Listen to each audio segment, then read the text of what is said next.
A rich man tries to evict mother and son from their home. But the boy stands his ground like a hero. Jennifer Wilson felt her legs tremble as she struggled to find words to explain the situation. The man in the dark suit who had barged into her small apartment in New York City demanded that she and her son leave immediately, claiming the lease had expired months ago. That's when the 8-year-old boy stepped between his mother and the businessman, spreading his arms like a human shield. "We're not leaving," declared Ethan with a firmness that even surprised Jennifer. Robert Thompson, an executive from one of the largest real estate firms in New York City, looked at the child with a mix of irritation and disbelief. He was used to dealing with delinquent tenants, but had never faced resistance from a child. "Kid, step aside." "I'm talking to your mother," said Robert, adjusting his expensive tie. "You're talking to us," Ethan replied, holding his ground. "This is our home."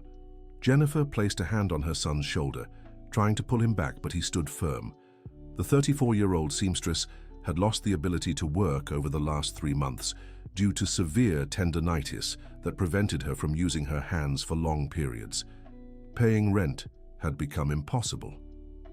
"Sweetheart, please," she whispered, her voice breaking.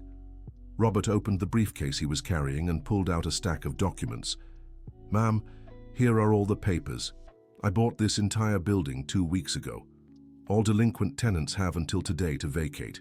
It's nothing personal, just business." "Business?" Ethan looked the man straight in the eyes. "Then where are we supposed to live?" "That's not my problem, kid." The boy studied the executive carefully. Something caught his attention. A small golden pin on the man's lapel with intricate details that looked antique. "That pin is nice," Ethan commented, surprising everyone with the sudden change of subject. Robert instinctively touched the jewelry, almost protectively. "It was my grandmother's," he replied, not sure why he was sharing that with a child. "My mom fixes old jewelry," Ethan said, as if it were the most natural thing in the world. "She's really good at it." Jennifer stared at her son in surprise. Ethan had noticed something she hadn't. The pin was visibly damaged, with one of its tips loose and its shine dulled. "I don't need repairs," Robert said, though his voice had lost some of its earlier harshness. "Looks like you do," Ethan insisted. "My mum could make it look brand new. She has a special gift for this stuff." Noise in the hallway signaled that neighbors were gathering. Mrs. Jenkins, the elderly woman from the apartment next door, appeared in the doorway with her walker. "What's going on here?" the 72-year-old asked, eyeing Robert suspiciously. "This man wants to kick us out," Ethan explained. Other residents began to approach.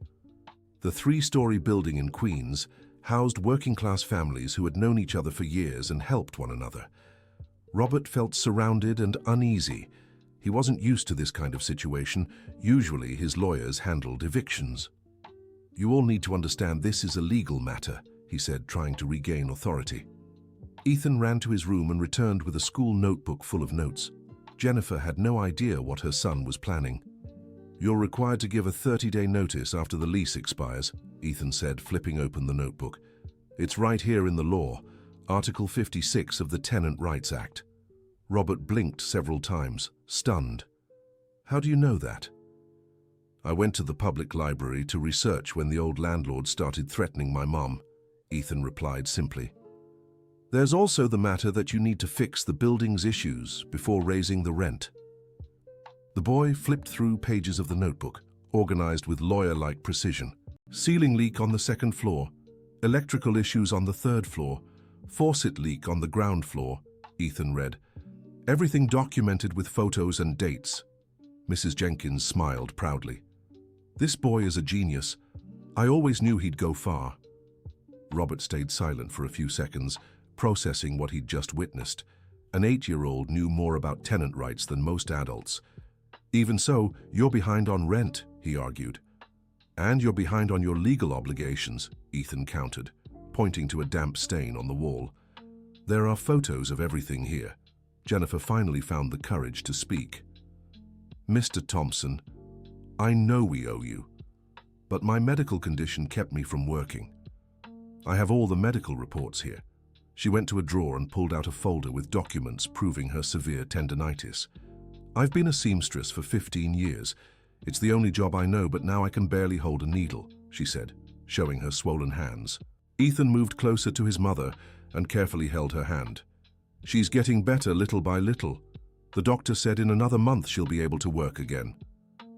Robert watched the interaction between mother and son.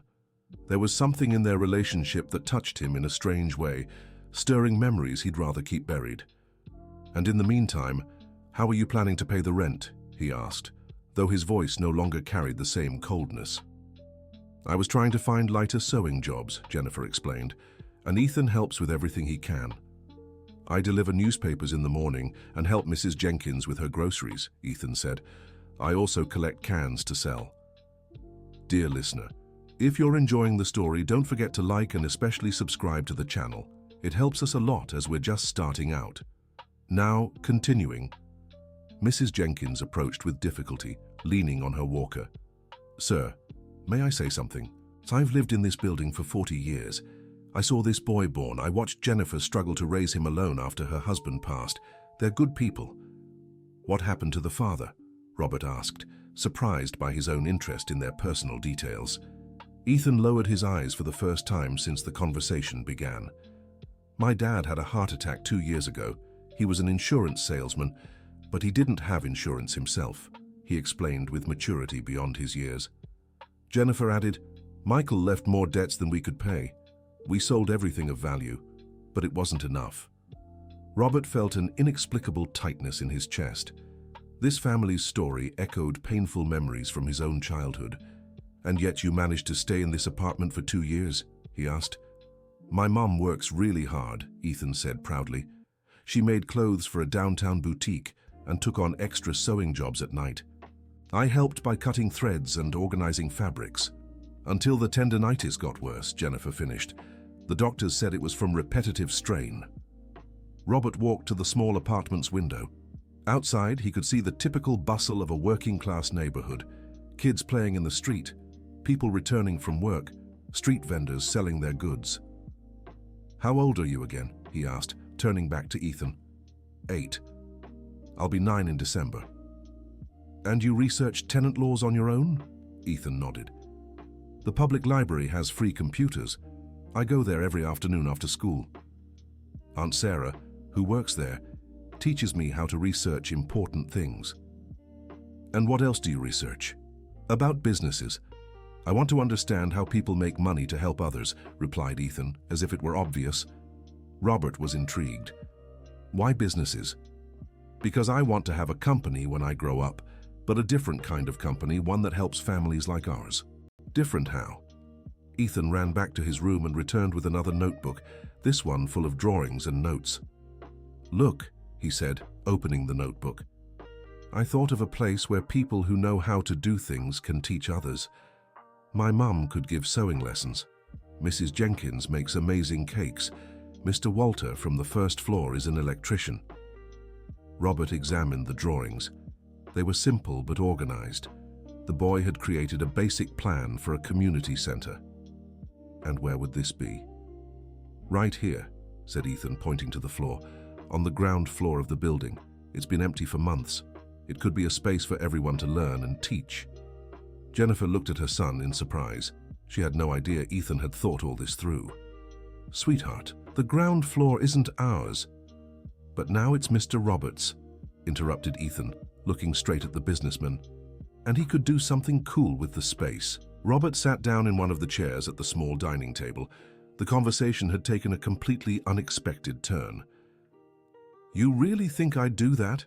he asked. "I think you seem like a good person," replied Ethan. "Maybe you just forgot for a while."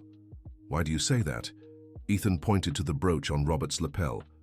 "Because someone who keeps a memory of their grandma must have learned good things from her. And because you could have called security to kick us out, but you came to talk to us yourself." The boy's observation hit Robert unexpectedly.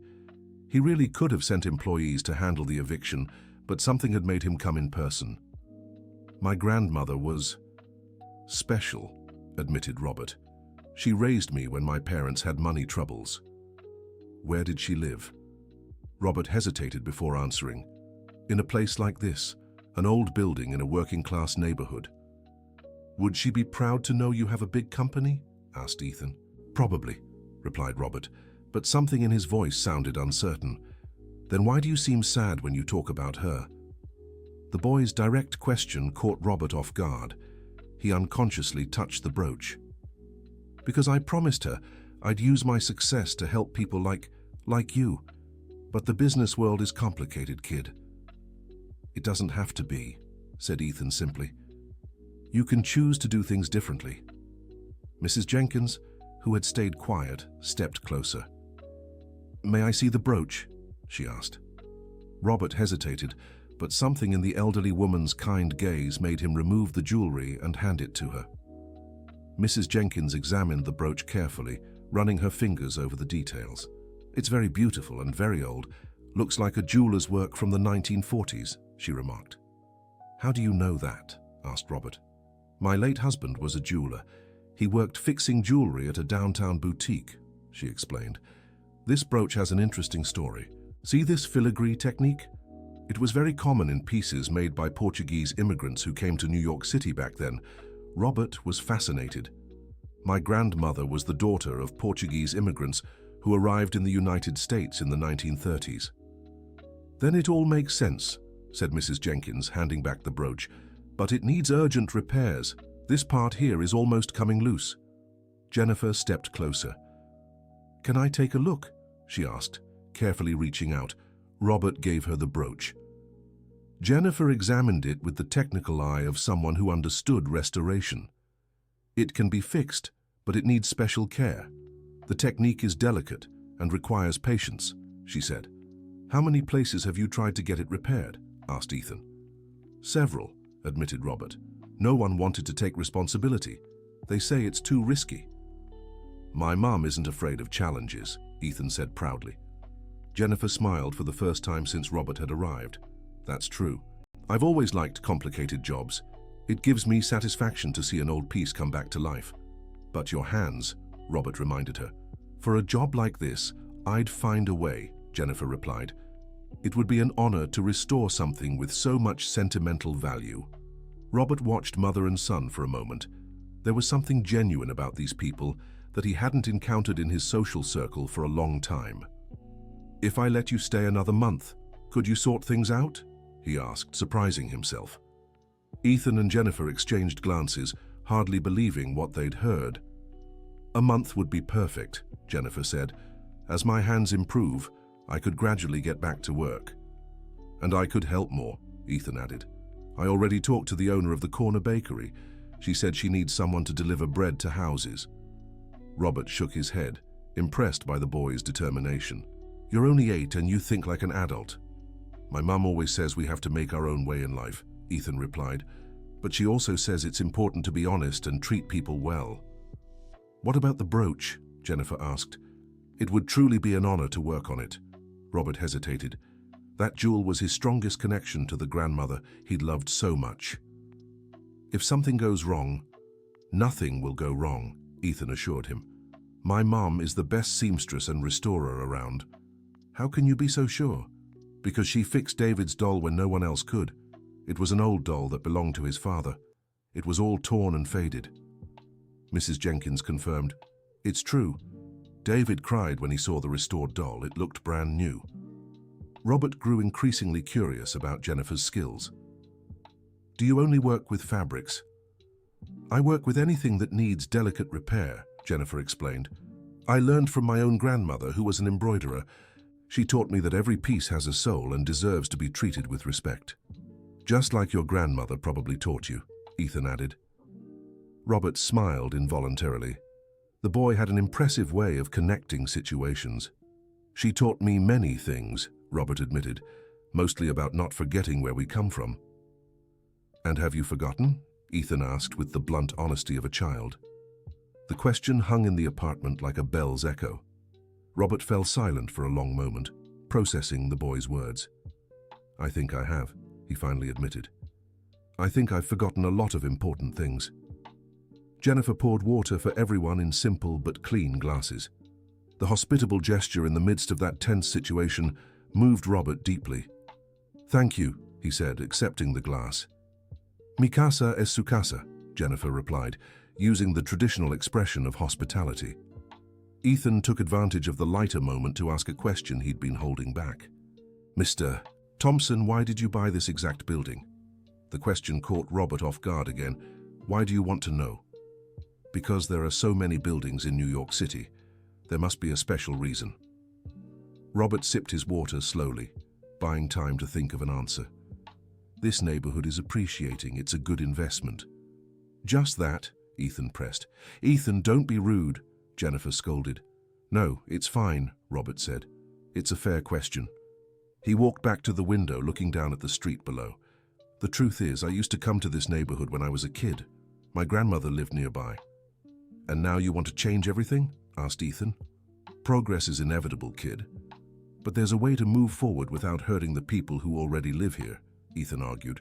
"Like improving things instead of replacing people." Robert turned to look at the boy. "Have you thought about this?" Ethan ran to his sketchbook again. "Look," he said, showing a specific page. "If you renovate the building instead of demolishing it, you can charge better rent, and people can still live here. And if you create a community center on the ground floor, everyone wins." Robert examined the boy's drawings. They were simple but showed a basic understanding of how communities work. "And how would I make money from this?" "The community center could offer paid services for people from other neighborhoods," Ethan explained, "like sewing classes for those who can pay more. Then the money helps subsidize free classes for the people who live here." "Did you come up with this yourself?" "I researched solidarity economics online," Ethan replied. "It's when everyone wins together." Robert was impressed by the boy's knowledge, but also skeptical. "The business world doesn't work like that, Ethan. It's much more complicated." "Why does it have to be complicated?" asked Ethan. "Can't you just decide to do it in a way that makes everyone happy?"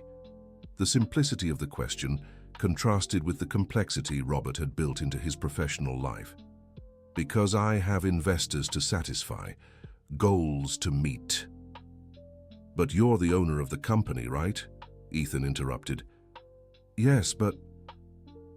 "Then you can decide how you want to do things." Mrs. Jenkins laughed softly. "This boy is right, Mr. Thompson. Sometimes we adults complicate what could be simple." Robert sat back down, feeling strangely challenged by the conversation. "You make it sound so easy." "Maybe it is," said Jennifer. "Maybe we're the ones who overcomplicate things." "What about the brooch?" asked Ethan, always focused on practical solutions. "Are you going to let my mom fix it?" Robert looked at Jennifer, who waited for his answer with cautious hope. "If something goes wrong..." "Nothing will go wrong," Ethan repeated. "But if it does, we'll take responsibility." "How?" "You can't afford to pay if the piece gets damaged." Ethan thought for a moment. "Then we'll work for you until we make up the value." "Ethan!" Jennifer exclaimed, startled by her son's offer. "It's fair, Mom. If we break it, we pay." Robert was moved by the boy's honesty and sense of responsibility. "How long do you think it would take to restore the brooch?" he asked Jennifer. "Carefully, about 2 weeks," she replied. "And the overdue rent?" "With the brooch as collateral and 1 more month, we can settle everything," Ethan said before his mother could answer. Robert shook his head, amused by the boy's negotiating skills. "You're definitely going to be a businessman when you grow up." "I'll be a businessman who helps people," Ethan corrected. "All right," said Robert, surprising everyone. "Let's make a deal." Dear listener, if you're enjoying the story, don't forget to like and especially subscribe to the channel. It really helps us who are just starting out. Now continuing, Jennifer and Ethan exchanged glances, hardly believing what they were hearing. "You have 1 month to settle the rent," Robert continued, "and I'll let Jennifer restore the brooch. If the work turns out well, we'll consider the 3 overdue payments settled." "Really?" asked Ethan, his eyes shining. "Really. But there's one condition." "What?" asked Jennifer. "I want to follow the restoration process, visit you a few times to see how it's coming along." "Of course," said Ethan. "You can come whenever you want, and you can bring other items that need fixing." Robert laughed for the first time since he'd arrived. "You never miss a business opportunity, do you?" "My mother needs the work," Ethan said honestly, "and you need to trust someone who'll take good care of your important things." and about your idea for the community center. Can I see your plans in more detail? Ethan ran to his room and returned with more notebooks. Robert realized the boy had spent a lot of time thinking through those projects. Everything's here, Ethan said, spreading the notebooks on the table. Where each thing would go, how much it would cost, how it would work. Robert flipped through the notebooks, growing more and more impressed. The drawings and notes showed a surprising level of planning for a child. Did you do all this yourself? Aunt Sarah from the public library helped me with some research, Ethan admitted. And I talked to all the neighbors to find out what they know how to do. And what did you learn? Ethan opened a specific notebook with a list of names and skills. Mrs. Jenkins makes cakes and sweets. Mr. Walter is an electrician. Mrs. Barbara knows how to cut hair. Mr. Frank used to be a mechanic and still understands cars. And your mother with sewing and restoration, Robert added. Exactly, said Ethan. Just imagine, people from other neighborhoods would come here to learn these things, and the folks here could share knowledge with each other. Like a modern barter economy, Robert murmured more to himself. What's barter? Ethan asked. It's when people trade goods and services instead of using money. Oh, like what we already do here, Ethan said. My mother fixes clothes for Mrs. Barbara and she cuts our hair for free. Robert began to understand that this community already functioned collaboratively, even without realizing it. And do you think others would be interested in this? I'm sure, said Jennifer. A lot of people want to learn practical skills, but classes are expensive. And here it would be cheap. It would be fair, Ethan corrected. Those who can pay more do, those who can't contribute in other ways. Robert spent the next hour examining Ethan's plans and talking to the neighbors still in the hallway. Each person had an interesting story and specific skills. When he finally prepared to leave, Robert felt different from the man who had arrived there hours earlier. So it's settled, he said, extending his hand to Ethan. 1 month's deadline for the brooch restoration. Ethan shook the businessman's hand firmly. And you'll think about the community center idea? I'll think about it, Robert promised. When will you come back to check on the brooch? How about in 3 days? Perfect, said Jennifer. I'll have already started the work. As Robert headed to the elevator, Mrs. Jenkins called out to him. Sir, can I say something? Of course. That boy is special. He has something many adults have lost along the way. What's that? Hope, and the ability to see solutions where others see problems. Robert nodded, still processing everything that had happened. Do you think his plans could work? I think it's worth trying, Mrs. Jenkins replied. And I think your grandmother would be proud to see you giving people like us a chance. Those words stayed with Robert the whole way back to his office in downtown New York City. He couldn't stop thinking about the contrast between the simple yet welcoming apartment and his luxurious office with its city views. In the days that followed, Robert found himself constantly thinking about the family he'd met. Ethan and Jennifer Wilson occupied their thoughts in a way they couldn't explain. On Wednesday, as agreed, he returned to the building. Jennifer greeted him with a genuine smile and led him to a makeshift table by the window where she had set up a small restoration workshop. How's it coming along? Robert asked eagerly. Jennifer carefully showed him the brooch. The difference in its shine and details was already noticeable. I'm being very careful with every part, she explained.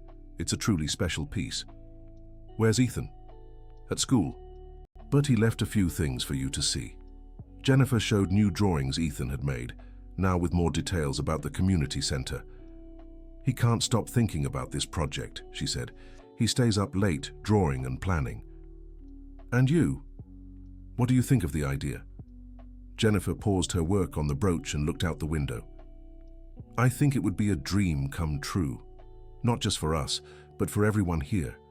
People have so much knowledge tucked away. Why tucked away? Because no one's ever given them the chance to show what they can do. Robert watched Jennifer work. Her hands, despite her medical condition, moved with impressive precision and delicacy. How did you learn to do this? From my grandmother, like I said before. She used to say every thread has a story, and every stitch is a chance to improve something. Sounds like philosophy. It is, Jennifer said, smiling. She was very wise. She always said the work of the hands heals both the one who does it and the one who receives it. And your hands, how are they feeling? Getting better? The doctor was surprised by how fast they're recovering. I think having a special project to work on is helping. When Ethan came home from school, he found Robert still talking with his mother. "Mr. Thompson," he exclaimed, running to greet him. "How's the brooch?" "Your mother is truly talented," Robert said. "I've never seen such careful work." Ethan looked proudly at Jennifer. "I knew it. And have you thought about the community center?" "I've been thinking a lot about it," Robert admitted. "In fact, I have a proposal to make." Mother and son exchanged curious glances. "What kind of proposal?" Jennifer asked. "How about we start with a pilot project?" "What do you mean?" Ethan asked. Robert pulled some papers from his bag. "I researched cooperatives and community centers. There's a legal way to make this work." Ethan leaned in, interested. "And how would that work?" "We could start by renovating the ground floor and creating a basic space. You organize the first workshops and I'll contribute the initial structure." "And then?" Jennifer asked. "If it works, we expand. If not, at least we tried." Ethan jumped for joy. "Really? You're really going to do this?"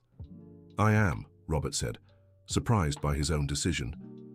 "But there are conditions." "What are they?" Ethan asked, ever practical. "First, you'll be my junior consultant on the project. I want your ideas on everything." "Really?" Ethan could barely contain his excitement. "Second, your mother will coordinate the craft and restoration workshops." Jennifer was moved. I don't know what to say." "Third, all interested residents can participate, but they must commit seriously to the project." "And the fourth?" Ethan asked, sensing there was more. Robert smiled. "You'll have to teach me how solidarity economics works in practice."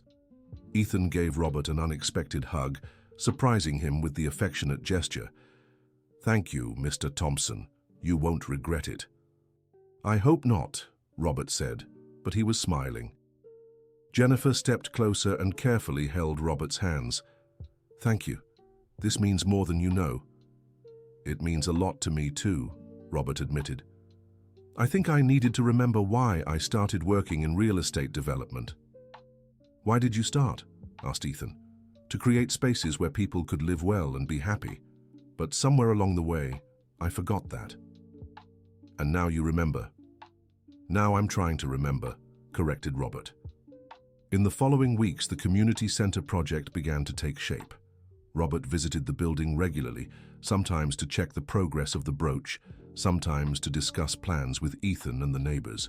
The restoration of the brooch became a community event. Mrs. Jenkins and other neighbors would stop by to watch Jennifer's work as she patiently explained each step of the process. "Why did you never tell anyone about your grandmother's brooch?" asked Ethan one day. Robert thought about his answer. "Because it stirs up feelings I'd rather not remember." "Bad feelings?" "No. Feelings that are too good. I'm afraid of getting emotional." Ethan looked at him curiously. "My dad always said that good feelings should be kept in your heart, not hidden. Your father was a wise man." "He was. He would have liked you a lot." "Why?" "Because you're helping us, just like he always helped others." Robert felt a lump in his throat. He was beginning to understand that this family was changing him just as much as he hoped to change their lives. On the day Jennifer finished restoring the brooch, Robert brought in a professional photographer to document the result. The piece was unrecognizably beautiful. "My grandmother would be moved," said Robert, holding the restored brooch.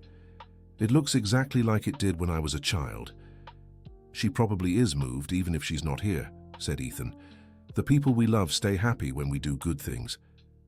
"You think so?" "I'm sure of it. My dad is happy when I help my mom and when I get good grades in school." Robert pinned the brooch back onto his suit lapel. For the first time in years, he felt the jewelry carried only good memories. "So now?" asked Jennifer. "Are we even?" "More than even," said Robert. "You gave me back something I thought I'd lost forever." "What?"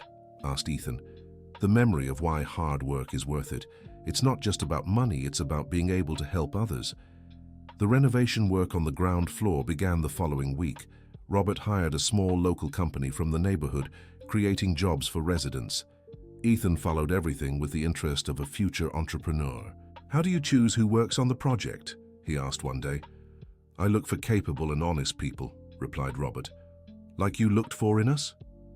Robert paused to think. "Actually, you were the ones who found me. I was just trying to do my job. But you could have done it differently. You could have sent other people here." "That's true. Why do you think I came in person?" Ethan thought about it. "Maybe because part of you wanted a reason not to kick us out." The boy's observation struck Robert once again. "You might be right. My mom always says things happen for the right reasons, even when we don't understand at first." "And you believe that?" "I do. If you hadn't come here, you'd never have met us, and we'd never have helped you with the brooch or the ideas for the center." Robert realized the boy had a very mature understanding of how life works. During the renovation, some problems arose. The plumbing was worse than they'd thought, and the electrical wiring needed a complete overhaul. "It's going to cost more than we planned," the project engineer informed him. Robert felt tempted to give up on the project, but he remembered his conversations with Ethan about perseverance. "How much more, Faustin?" he asked. "About 50% more." "All right, let's move forward." Ethan, who had overheard the conversation, stepped closer. "Are you sure, sir? That's a lot of money." "I'm sure," said Robert. "Important projects always cost more than we expect." "How do you know?" "Experience. And because some things are worth more than money." "Like what?" "Like seeing you and your mother happy. Like watching this community come together. Like remembering my grandmother would be proud." Ethan smiled. "Then it's worth it." Dear listener, if you're enjoying the story, don't forget to like and especially subscribe to the channel. It helps us a lot as we're just starting out. Now continuing. The community center's grand opening was scheduled for a Saturday morning. The whole neighborhood was involved in the preparations. Jennifer Wilson oversaw the decorations, while Ethan organized presentations for each workshop. Robert arrived early, bringing along some guests, local journalists and other business owners who had taken an interest in the project. "Nervous?" he asked Ethan. "A little," the boy admitted. "What if no one likes it?" "They'll like it," Robert assured him. "And even if they don't, what matters is that we try to do something good." "You've changed a lot since you met us," Ethan observed. "You think so?" "Yeah. At first you always seemed angry. Now you smile more," Robert laughed. "You're very observant. My mom taught me to pay attention to people. She says everyone has a story, and sometimes they just need someone to listen." "And what's my story?" Ethan thought for a moment. "You're a good person who got lost in too much work, but your grandmother's story helped you find your way back." The simplicity and accuracy of the analysis moved Robert. "You'll make an excellent psychologist and businessman." "I'll be whatever it takes to help people," Ethan replied. The grand opening ceremony was touching. Mrs. Jenkins gave a speech about the importance of community. Jennifer spoke about how the project had changed her life. Other residents presented their workshops. When it was Ethan's turn to speak, he stood on a chair so everyone could see him. "I want to thank Mr. Thompson," he began, "not just for the money to build the center, but for believing kids can have good ideas too." The audience applauded. "And I want to say something to all of you," Ethan continued. "This center isn't just a place to learn things. It's a place to show that when people help each other, everyone grows stronger." Robert felt his eyes well up. The boy had perfectly captured the spirit of the project. "Mr. Thompson could have kicked us out and built anything here," Ethan said, "but he chose to build a place where everyone can grow together." More applause. "And that taught me it doesn't matter if you're rich or poor, a kid or an adult. What matters is whether you want to do good or bad." When Ethan finished speaking, the audience rose in a standing ovation. Robert walked over and hugged him. "Thank you," he whispered. "For what?" "For teaching me that being a businessman can be about building bridges, not walls." In the months that followed, the community center became a success. Workshops always had waiting lists, and people from other neighborhoods came to see the project. Jennifer became a reference in antique restoration. Her workshop always had work, and she trained other women in the community in the craft. Ethan continued as Robert's junior consultant, attending meetings and giving input on new projects.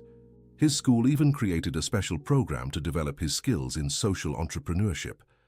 Robert completely changed his business model. Instead of gentrification, he focused on community revitalization. Other entrepreneurs began copying their model. One day, 6 months after the center opened, Robert was checking the workshop schedule when Ethan approached him. "Mr. Thompson, can I ask you something?" "Of course." "Do you regret not kicking us out that day?" Robert smiled.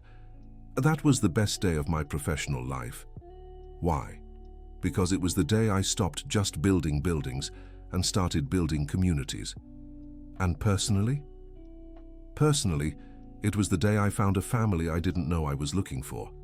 Ethan hugged him. "We also got a really cool uncle." Robert felt he had found something far more valuable than any business: the true meaning of success. The community center expanded to other buildings in the area. The story of Robert, Jennifer, and Ethan was documented in a book about social innovation in the United States. But for them, the most important thing wasn't the awards or recognition. It was the fact they had proven that a brave child, a determined mother, and a businessman willing to change could transform an entire community. Ethan, now 9 years old, continued planning his future as a social entrepreneur.